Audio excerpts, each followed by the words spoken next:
Assalamualaikum warahmatullahi wabarakatuh. Apa kabar anak-anakku yang solih dan solihah? Bagaimana kabar hari ini?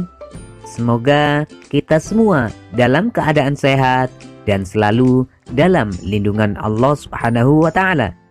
Sebelum kita mulai pembelajarannya, marilah kita berdoa terlebih dahulu.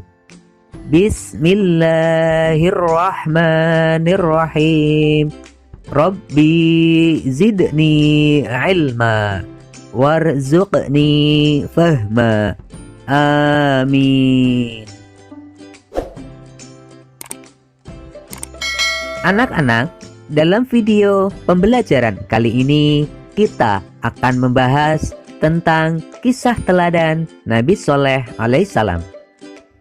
Semoga dengan menyimak video pembelajaran ini, kalian dapat memahami dan menceritakan kembali kisah keteladanan Nabi Shaleh alaihissalam serta dapat menerapkan sikap keteladanannya dalam kehidupan sehari-hari. Nabi Shaleh alaihissalam adalah keturunan dari Nabi Nuh alaihissalam yang keenam. Beliau berasal dari keluarga terpandang dari kaum Tsamud. Nabi Shaleh alaihissalam adalah seorang yang sabar, pandai bergaul, dan pemberani. Bakat kepemimpinannya sudah terlihat sejak muda. Beliau berani memimpin dan menyelesaikan permasalahan kaumnya dengan baik, yaitu dengan cara bermusyawarah. Nabi Shaleh alaihissalam diutus kepada kaum Tsamud. Kaum Tsamud adalah keturunan Nabi Nuh alaihissalam. Mereka masih ada hubungan dengan kaum Ad yang dibinasakan pada zaman Nabi Hud alaihissalam. Oleh karena itu, tidak aneh jika kaum Tsamud memiliki kecerdasan yang luar biasa seperti kaum Aden, terutama dalam bidang arsitektur, peternakan, pertanian, dan perkebunan.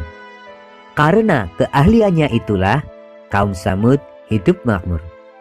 Kaum Tsamud mampu menyempurnakan jaringan irigasi untuk mengairi lahan pertanian dan perkebunan, sehingga tanah di tempat itu menjadi subur. Pepohonan hijau dan buahnya lebat. Hasil panen selalu melimpah luah. Seluruh kaum Tsamud hidup sejahtera dan tercukupi. Kaum Tsamud juga memiliki fisik yang kuat sehingga sanggup mengukir gunung-gunung menjadi pemandangan yang megah, mewah, dan indah. Namun, keberhasilannya itu justru membuat kaum Tsamud lalai dan sombong.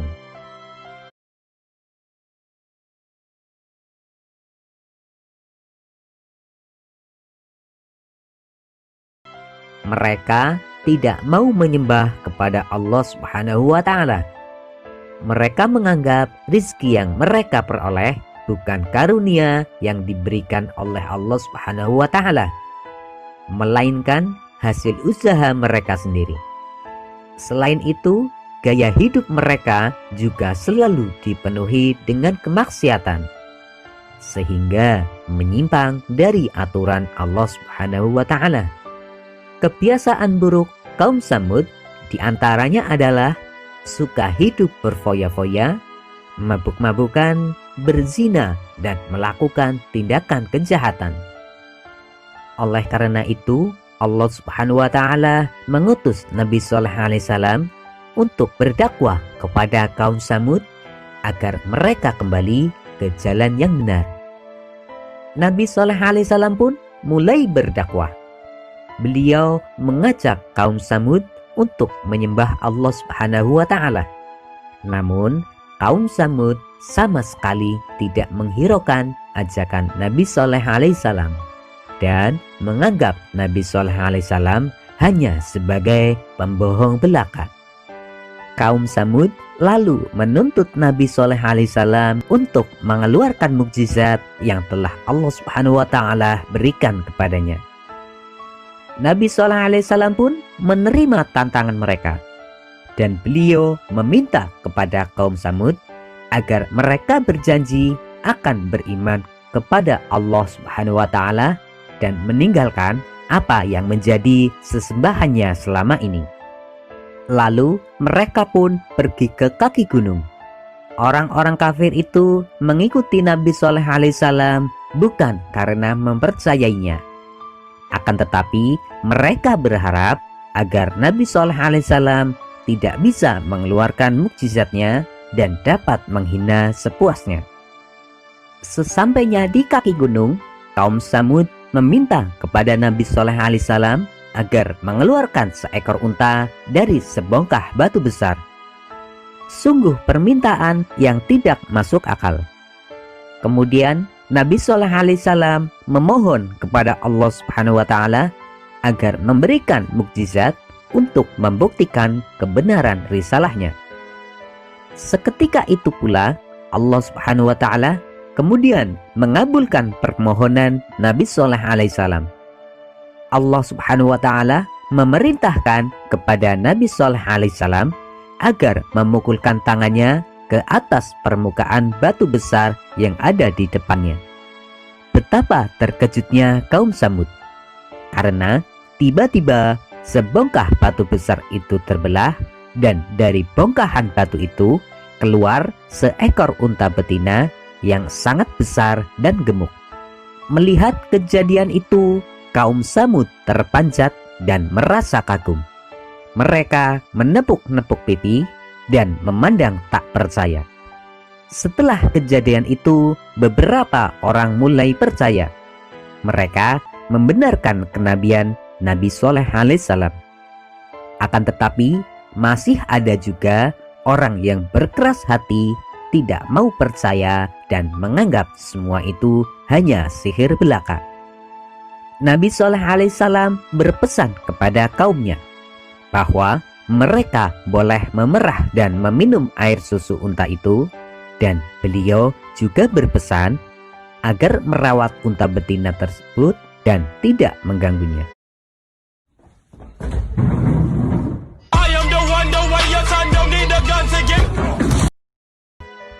Jika mereka mengganggu, azab Allah Subhanahu wa taala akan datang kepada mereka.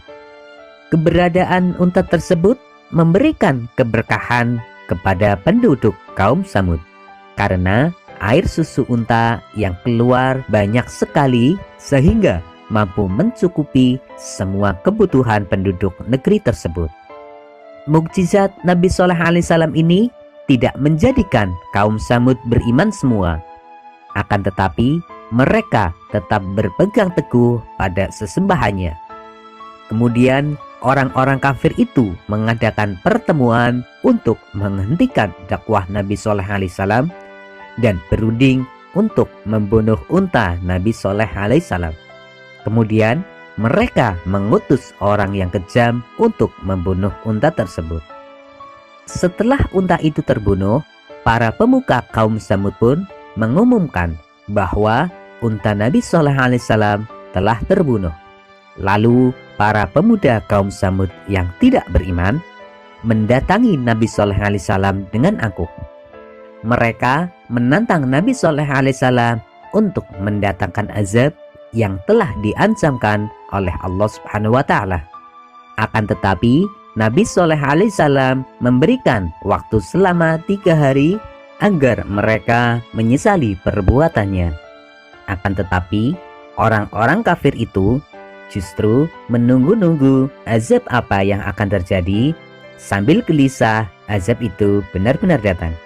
Tanda-tanda akan turunnya azab itu adalah di hari pertama ketika mereka bangun tidur, wajah mereka akan menjadi kuning. Di hari kedua, wajah mereka menjadi merah.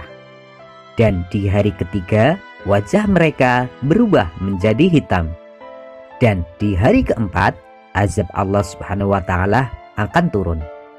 Akhirnya orang-orang kafir itu sepakat untuk membunuh Nabi Shalih alaihissalam agar azab itu tidak jadi datang. Mereka pun mengutus kembali para penjahat kejam yang telah membunuh unta Nabi Shalih alaihissalam untuk membunuh Nabi Shalih alaihissalam. Namun rencana tersebut digagalkan oleh Allah Subhanahu wa taala. Ketika mereka di tengah-tengah perjalanan, Allah Subhanahu wa taala menimpakan batu-batu besar dari langit sehingga para penjahat itu mati semua. Kemudian Nabi Shaleh alaihissalam beserta para pengikutnya yang berjumlah sekitar 110 berhijrah ke Ramlah, yaitu suatu daerah yang berada di Palestina untuk menghindari azab yang akan didatangkan oleh Allah Subhanahu wa taala. Meskipun begitu, Nabi Shaleh alaihissalam bersedih karena sebagian kaum Samud tidak mau beriman kepada Allah Subhanahu wa taala. Setelah 3 hari berlalu, datanglah azab dari Allah Subhanahu wa taala yang telah dijanjikan. Terdengar suara sangat keras dari langit. Petir menyambar dan bumi pun berguncang. Akhirnya kaum Samud yang kafir pun mati dengan mengenaskan dan bangunan-bangunan yang telah didirikan hancur semua. Berdasarkan kisah Nabi Shaleh alaihissalam di atas, keteladanan yang dapat kita ambil adalah taat kepada Allah Subhanahu wa taala dan Rasul-Nya. Jika kita tidak taat kepada Allah Subhanahu wa taala dan Rasul-Nya, maka bersiap-siaplah azab Allah Subhanahu wa taala akan didatangkan kepada kita. Sabar dan pantang menyerah.